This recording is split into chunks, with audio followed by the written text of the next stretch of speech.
पाचवं प्रकरण आपण सुरू करत आहोत. प्रोबॅबिलिटी, संभाव्यता, शक्यता. संभाव्यता म्हणजे शक्यता. आज पाऊस पडेल की नाही, पडेल किंवा नाही, यापैकी दोन शक्यता आहेत, पडणार किंवा नाही. समजा आपण, तुम्हाला माहिती का, एका कॉईन आपण वरती टॉस करतो, एक छापा किंवा काटा पडतो. मग समजा मी म्हटलं की एक नाणे फेकले तर तुम्हाला छापा पडेल की काटा पडेल. दोन शक्यता आहेत, छापा पडण्याची किंवा काटा पडण्याची शक्यता आहे. जी शक्यता आहे त्यालाच काय म्हणतात, संभाव्यता. येते लक्षात. समजा तुमचा 20 मार्काची टेस्ट आहे. 20 पैकी तुम्हाला किती मार्क मिळेल, किती शक्यता आहे सांगा बरं याच्यात.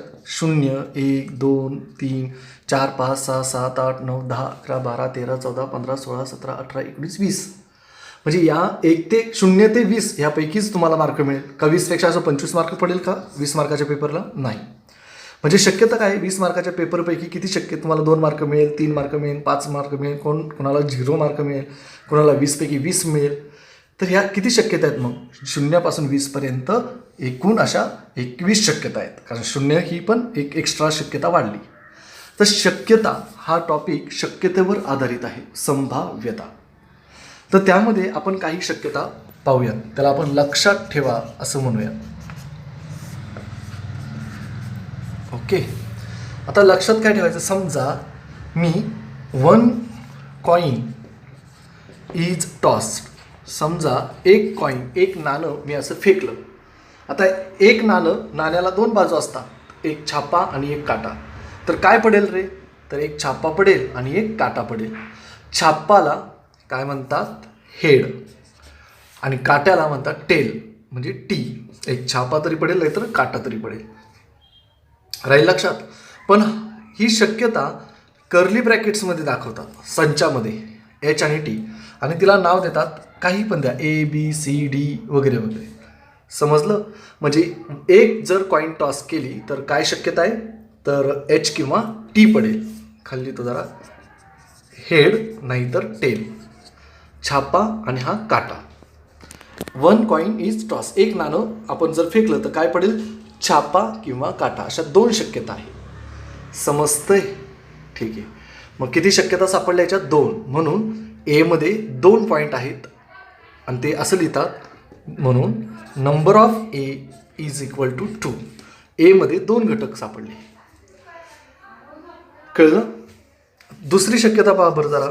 समजा 2 कॉईन्स आर टॉस्ड. एकाच वेळेस 2 नाणी फेकली. आता 1 रुपयाची 2 नाणी घ्या आणि एकाच वेळेस उधळा. काय पडेल मला सांगा, 2 छापा किंवा 2 काटा, किंवा 1 छापा काटा किंवा काटा छापा. बघ काय काय पडेल. एकाच वेळेस 2 नाणी फेकली. एक नाणं, समजा एका नाण्याला 2 बाजू असतात, छापा काटा. दुसऱ्या नाण्याला 2 बाजू असेल, छापा काटा. असेल की नाही. हे एक नाणं झालं, हे दुसरं नाणं झालं. मग मला सांगा, एकाच वेळेस दोन्ही नाणी जर आपण उधळली तर काय पडेल, एच पडेल, छापा छापा, किंवा टी पडेल, काटा काटा. बरोबर.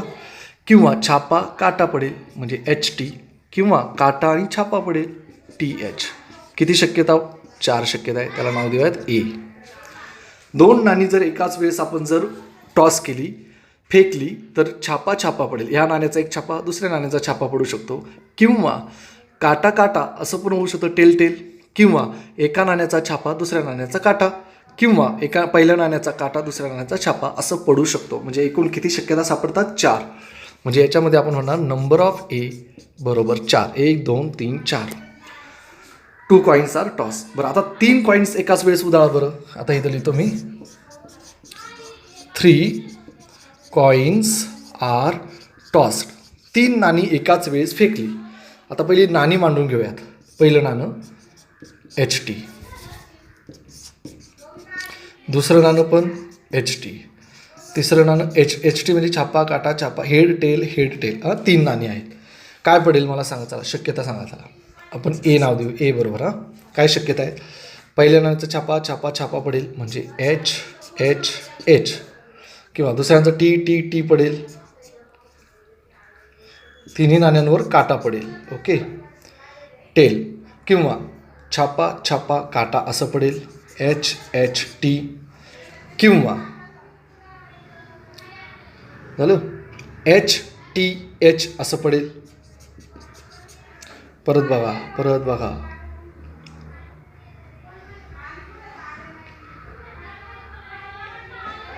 ठीक आहे. HHH पडेल किंवा TTT पडेल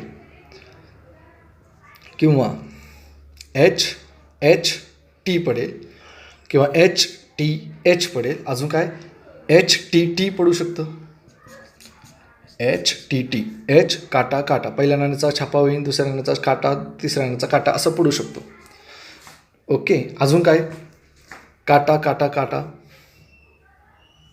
झालेलं आहे मला वाटतं. एक मिनटं. अजून काय शक्यता आहे बघा बरं जरा.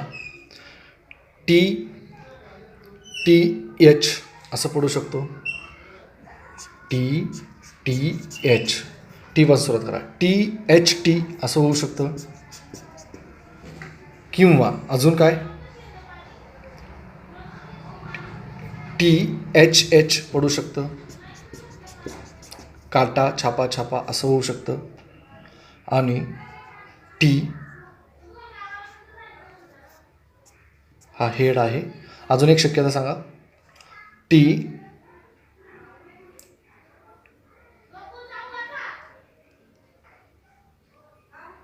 HTH झालं, HTT झालं, HHH झालं. आता टी पासून सुरुवात करूयात.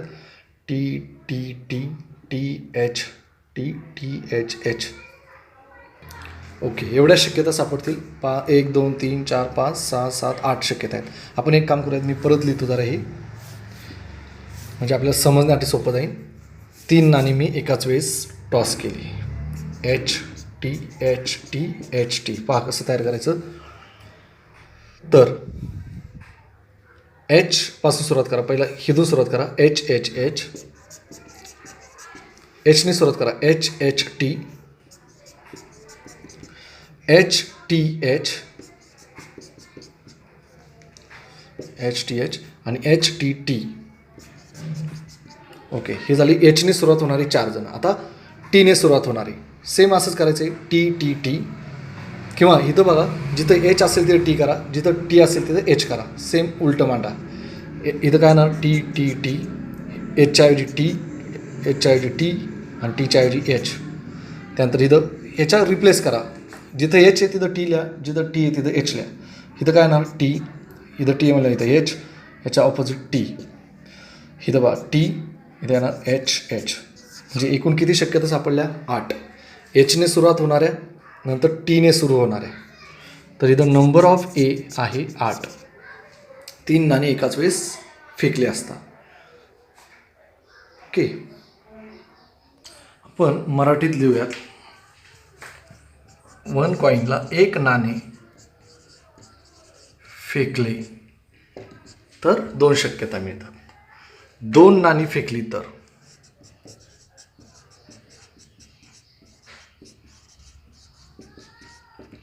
तर 2 नाण्यांचं मी HTHT मांडलं, त्याच्यावरून 4 शक्यता तयार केल्या. HHHT, नंतर TT, TH. ओके. त्यानंतर 3 नाणी फेकली तर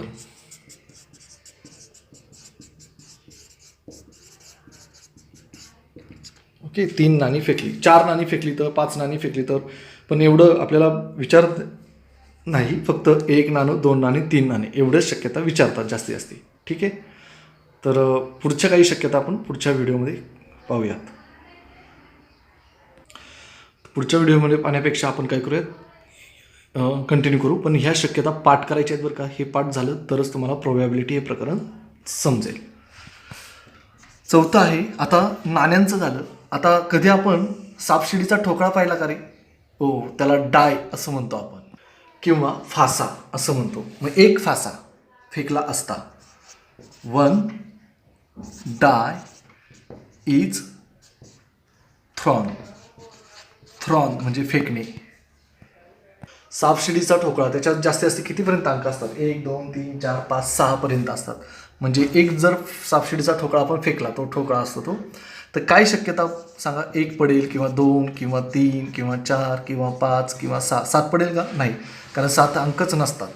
म्हणजे किती शक्यता सापडल्या? 6 शक्यता आहेत. म्हणून नंबर ऑफ ए बरोबर किती? 6. बरं, एक डाय फेकला, सापशिडीचे 2 ठोकळे एकाच वेळेस फेकले तर म्हणजे 2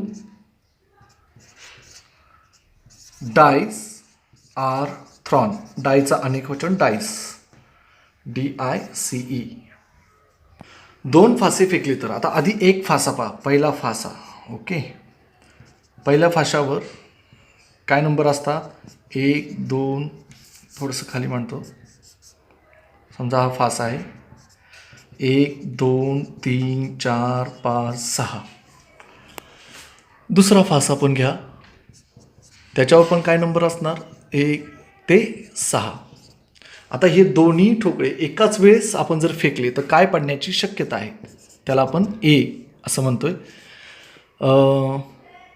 ए म्हणण्यापेक्षा एस म्हणा. ठीक आहे, प्रत्येक वेळेस एस हा शब्द लिहा. एस म्हणजे सॅम्पल स्पेस, पडण्याची शक्यता, त्याला आपण मराठीमध्ये नमुना अवकाश असं म्हणतो. ए म्हणण्यापेक्षा एस, प्रत्येक ठिकाणी एस लिहा.